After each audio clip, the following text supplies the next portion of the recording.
Dear students, आज के इस वीडियो लेसन में आपके लिए लेकर आया मैं कॉजेटिव वर्ब्स मेक और गेट के बीच में क्या डिफरेंस है। मैंने अक्सर देखा है स्टूडेंट्स कमेंट करके पूछते हैं सर ये मेक और गेट बड़ा कंफ्यूजिंग लगता है, इसमें बड़ा कंफ्यूजन होता है। आज के इस 10 मिनट्स की वीडियो में सारे कंफ्यूजन विद एग्जांपल्स आपके दूर करने वाला हूं और साथ ही आपको दूंगा काफी सारे सेंटेंसेस प्रैक्टिस करने के लिए ताकि आप मेक और गेट पर अच्छी कमांड कर सके। पूरे वीडियो को एंड तक देखिएगा अगर चाहते हो कि मेक और गेट लाइफ में कभी परेशान नहीं करे। साथ ही आपको बता दूं कि पॉजिटिव वर्ब पर बेस्ड वीडियो और भी मैं इंटरेस्टिंग आपके लिए लेकर आने वाला हूं, इसलिए अगर चैनल पर नए हैं तो चैनल को सब्सक्राइब जरूर कर लेना भाई, ताकि ऐसे लेटेस्ट वीडियो आपको मिलते रहे। चलिए स्टूडेंट सेशन को शुरू करते हैं, लेट्स स्टार्ट द वीडियो।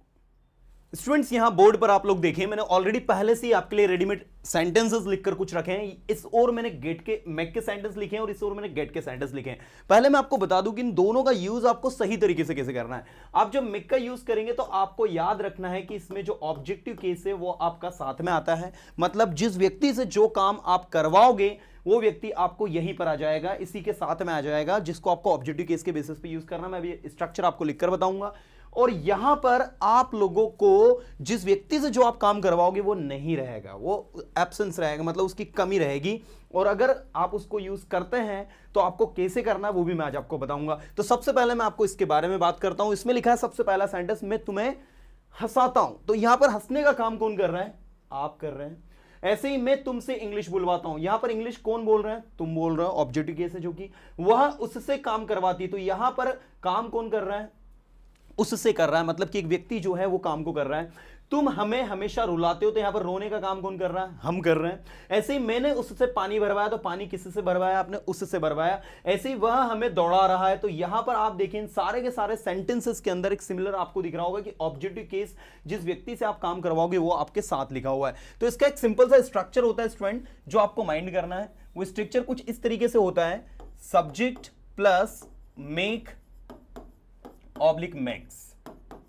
ये मेक आप लगाओगे आई यू विदे के साथ में और मेक्स लगाओगे ही सी इट नेम के साथ में। सिंपल प्रेजेंट टेंस के बेसिस पे मैं बता रहा हूं। साथ में इसके बाद आपको यूज करना होगा जो ऑब्जेक्टिव केस जिससे आप काम करवाओगे वो, और फिर आएगी आपकी वर्ब और उस वर्ब का ऑब्जेक्ट। जैसे अगर मैं आपसे कहूं मैं तुम्हें हंसाता हूं, तो इंग्लिश में बनेगा आई मेक यू लाफ। मैं उसे हंसाता हूं, आई मेक हिम लाफ। मैं उसे रुलाता हूं, आई मेक हिम क्राई। मैं इसी तरीके से देखो, मैं तुमसे इंग्लिश बुलवाता हूं, I make you speak English. तो इन शॉर्ट मैं आपको यह बताना चाहता हूं कि यहां पर काम जो है आप नहीं कर रहे हैं, किसी और से करवा रहे हैं, इसीलिए इसको कॉजेटिव टेंस कहते हैं। मैंने कॉजेटिव टेंस पर बेस्ड ऑलरेडी जो है वीडियो अपलोड किए हैं, उन वीडियोस को भी आप जरूर देख लीजिएगा, क्योंकि यहां पर स्टूडेंट्स के काफी सारे कमेंट आए थे सर ये गेट कहां यूज करना होता है, मैक कहां यूज करना होता है। एंड दैट इज वाई मैंने कुछ स्पेसिफिक सेंटेंसेस लिए जिनमें आपको गेट को यूज करना है और जिनमें आपको मैक को यूज करना है। तो यहां पर आप देखिए, और दूसरी बात आप याद रखिए कि मेक के साथ में हमेशा वर्ब की फर्स्ट फॉर्म लगती है भाई। जैसे अभी गेट में आगे आपको बताऊंगा, गेट में आपको V3 यूज करना होता है, लेकिन यहां पर आपको मेक के साथ में वो आपकी फर्स्ट फॉर्म लगानी है।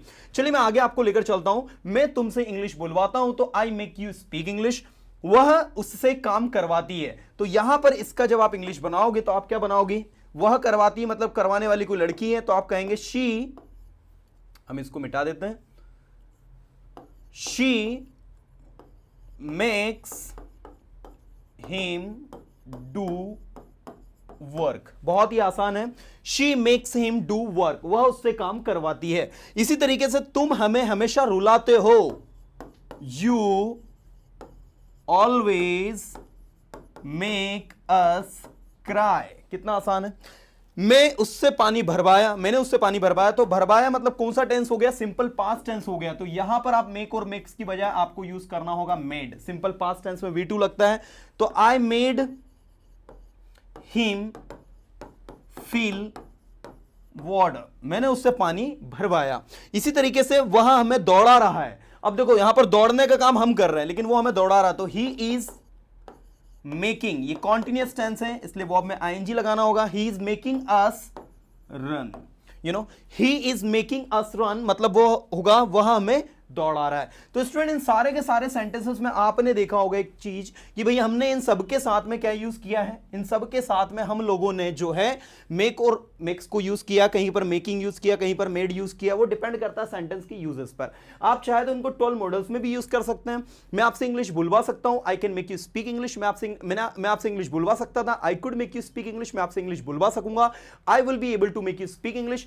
मुझे आपसे इंग्लिश बुलवानी चाहिए, I should make you speak English. मुझे आपसे इंग्लिश बुलवानी चाहिए, I must make you speak English. मुझे आपसे इंग्लिश बुलवानी चाहिए, I ought to make you speak English. मुझे आपसे इंग्लिश बुलवानी है, I have to make you speak English. मुझे आपसे इंग्लिश बुलवानी थी, I had to make you speak English. मुझे आपसे इंग्लिश बुलवानी होगी, I will have to make you speak English. मैं आपसे इंग्लिश बुलवाया करता था, I used to make you speak English. मुझे आपसे इंग्लिश बुलवाने की जरूरत है, I need to make you speak English. और मुझे में आपसे इंग्लिश बुलवाने की हिम्मत है, I dare to make you speak English. In short आप जितने भी 12 मॉडल्स आप बेसिक में पढ़ते हैं उनके साथ भी आप मैक को यूज करके इन सेंटेंसेस की प्रैक्टिस कर सकते हैं।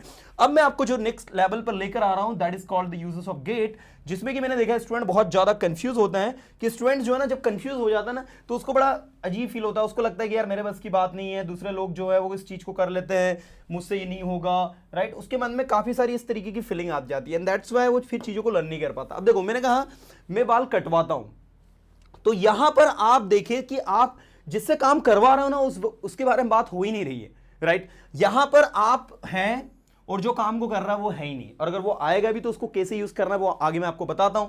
तो आपका इसका स्ट्रक्चर पहले आप देख ले। इसका स्ट्रक्चर बनता है सब्जेक्ट गेट ऑब्लिक गेट्स। सबसे पहले तो आपको ये लगाना होगा गेट ऑब्लिक गेट्स।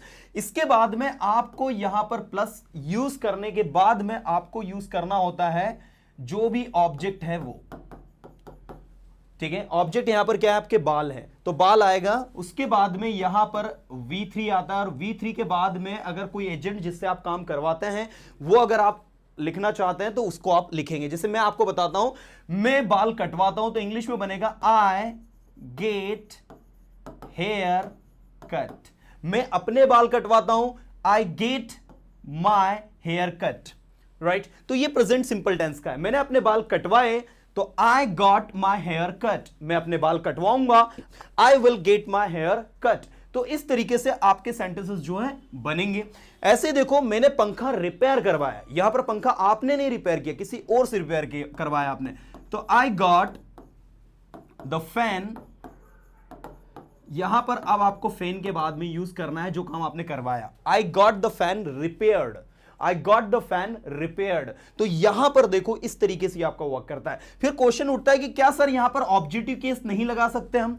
बिल्कुल लगा सकते हैं अगर आप उस ऑब्जेक्ट के ऊपर काम करवा रहे हो तो। जैसे देखो मैंने कहा वह तुम्हें मरवा देगा। अब देखो भाई एक आदमी है वो बहुत ही खतरनाक है और मैंने आपसे कहा कि वह तुम्हें मरवा देगा, तो यहां पर ये जो तुम्हें है ना, काम को तुम नहीं कर रहे हो, करने वाला तो कोई दूसरा व्यक्ति वो आपको मरवा देगा, तो इंग्लिश में बोला जाएगा ही विल गेट यू किल्ड। अब मान लो मैंने कहा कि वह तुम्हें गुंडों के द्वारा मरवा देगा, तो यहां पर मारने वाले कौन रहेंगे? गुंडे रहेंगे, तो he will get you killed by goons. जो भाड़े के गुंडे रहते हैं उनको कहते हैं गून्स, है ना। So he will get you killed by goons. कुछ इस तरीके से आपका ये इंग्लिश बनेगा। तो ये चीज का आपको विशेष ध्यान देना है स्टूडेंट्स कि आपको कैसे यूज करना है। देखो मैं एक बार फिर से आपको बता देता हूं कि दोनों के बीच में क्या डिफरेंस जा रहा है, क्योंकि होता क्या है स्टूडेंट बड़ा कंफ्यूज हो जाता है। यहां पर मैंने पंखा रिपेयर करवाया, तो यहां पर रिपेयर क्या हुआ पहले ये बताएं? पंखा रिपेयर हुआ, है ना। तो यहां पर पंखा जो रिपेयर हुआ ना वो आपके जस्ट गेट के बाद में लगाना होता है, लेकिन मेक में आपको जस्ट बाद उसी व्यक्ति को लिखना है जिससे आपने काम करवाया। अगर मैं कहूं कि मैंने आपसे पंखा रिपेयर करवाया, तो मैंने आपसे पंखा रिपेयर करवाया, तो ऐसी सिचुएशन में ये मेक में आप बनाएंगे तो आप लिखेंगे आई मेड यू, ध्यान दीजिएगा पूरा अटेंशन चाहिए मुझे आपका, repair fan. Come on, I made you repair fan का मतलब होगा मैंने आपसे पंखा रिपेयर करवाया। लेकिन अगर मैंने सिर्फ इतना कहा कि मैंने पंखा रिपेयर करवाया, तो ऐसी सिचुएशन में वो गेट में बनेगा, आपको मैक में नहीं बनाना, नहीं तो गलत हो जाएगा। तो आपको बोलना होगा आई गॉट द फैन रिपेयर्ड। ये देखिए यहां पर लिखा हुआ है आपका आई गॉट द फैन रिपेयर्ड। कुछ इस तरीके से आपका वर्क करेगा, आई गॉट द फैन रिपेयर्ड। और मैंने पंखा आपसे रिपेयर करवाया, तो I got the fan repaired bye you. इस बात का विशेष ध्यान दें आप कि जब आप गॉट में बना रहे हैं या गेट में बना रहे हैं तो जो एजेंट होता है जिससे आप काम करवाते हैं वो बाय लगकर लास्ट में जाता है, और मेक में क्या होता है, जो एजेंट होता है जस्ट मेक के बाद में आता है। यही दोनों के बीच में बहुत बड़ा डिफरेंस है जो आपको समझना है, क्योंकि मैंने देखा स्टूडेंट बड़े कंफ्यूज होते हैं और तरह तरह के कमेंट करते हैं, और यूट्यूब पर भी कुछ टीचर्स ने ऐसे वीडियो बना के डाल दिए जिससे बच्चे और कंफ्यूज हो जाते हैं। तो आप यहां पर ये कंफ्यूजन को समझे, आप देखें राइट, मैं पानी भरवा रहा हूं, तो यहां पर आप देखें कि मैं पानी भरवा रहा हूं मतलब आपका सेंटेंस क्या बनना चाहिए, मैं पानी भरवा रहा हूं मतलब I am getting water field. ये देखो पहले वाटर आएगा क्योंकि भरवाने का काम तो पानी का ही हो रहा है ना, जो काम हो जिस पर एक्शन हो रही है ना वो पहले आती है। एक्शन पानी पर हो रही है भरवाने की, तो भरवाना बाद में चले जाएगा, वाटर पहले आ जाएगा। ऐसे देखो उसने अपने घर को पुतवाया तो पहले घर आएगा। अब पुतवाया मतलब सिंपल पास्ट टेंस है, तो he got his house painted, that is he got his house painted, ठीक है, बाय लेबर्स, मजदूरों के द्वारा, तो बाय लेबर्स अब उधर लास्ट में लगा सकते हैं। हमने खाना बनवाया तो we got the food cooked,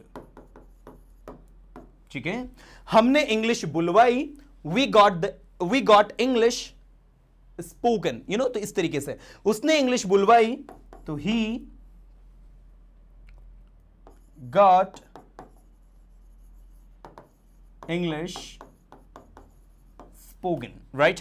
so guys आप देख सकते हैं कि विजिबल डिफरेंस है कि कहां आपको मेक लगाना और कहां आपको गेट लगाना। चूंकि गेट और मेक दोनों पॉजिटिव वर्ब्स हैं और दोनों सेम मीनिंग को देती है, सेम मीनिंग को कैरी करती है, लेकिन दोनों के बीच में अगर डिफरेंस हम लोग देखें तो बहुत बड़ा डिफरेंस हमें देखने को मिलता है।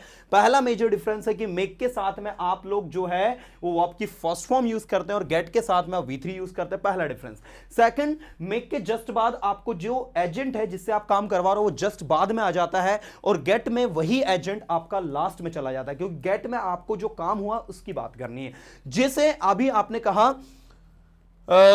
फॉर एग्जाम्पल आपने जैसे कहा कि मैंने उससे घर साफ करवाया। अब पहले तो आप उससे को हटा दीजिए, मैंने घर साफ करवाया, तो घर यहां पर साफ हुआ ना, साफ करने वाला व्यक्ति तो कोई और था, लेकिन साफ क्या हुआ, घर हुआ, तो वो पहले आएगा। आप कहेंगे मैंने घर साफ करवाया तो I got the house cleaned. I got the house cleaned किसके द्वारा करवाया, by him, by her, by them, by Rohan, by Sohan, तो मैंने रोहन से घर साफ करवाया, so I got the house cleaned by Rohan. और अगर इसमें आप कहेंगे तो इसमें आपको कहना होगा कि I made Rohan clean house, I made Rohan clean house, मतलब इसमें आपको सिंपली जो है मेक को आगे लगा देना और सेंटेंस को बना देना है। सो स्टूडेंट्स अब आप मुझे कमेंट करके आप ये बताएं कि आपको क्या वाकई में गेट और मेक के बीच में जो कंफ्यूजन था वो आप समझ पाए होंगे, आई होप। और बहुत ही आसान भाषा में मैंने सारी चीजें आपको बहुत अच्छे से क्लियर करवा दी। अब आपको करना क्या है कि इसको आपको टेंसेस के साथ में, मॉडल्स के साथ में, टू इन्फिनिटिव के साथ में, और कहीं भी आप पार्टिसिपल में यूज कर रहे हो तो कहीं भी आप इनको यूज कर रहे हो, इन चीजों का विशेष ध्यान दें कि आप किस तरीके से इनको यूज कर रहे हैं, किस तरीके से पढ़ रहे हैं। होप स्टूडेंट इस छोटे से वीडियो में मैं आपकी मदद कर पाया हूं, आपको समझ में आया होगा मैंने आज आपको क्या पढ़ाया। उम्मीद करता हूं वीडियो अच्छा लगा, लाइक करें, इसे अपने फ्रेंड सर्कल के साथ में शेयर करें। फिर मिलूंगा कुछ ऑथेंटिक कंटेंट के साथ में, तब तक के लिए tata bye, have a good day.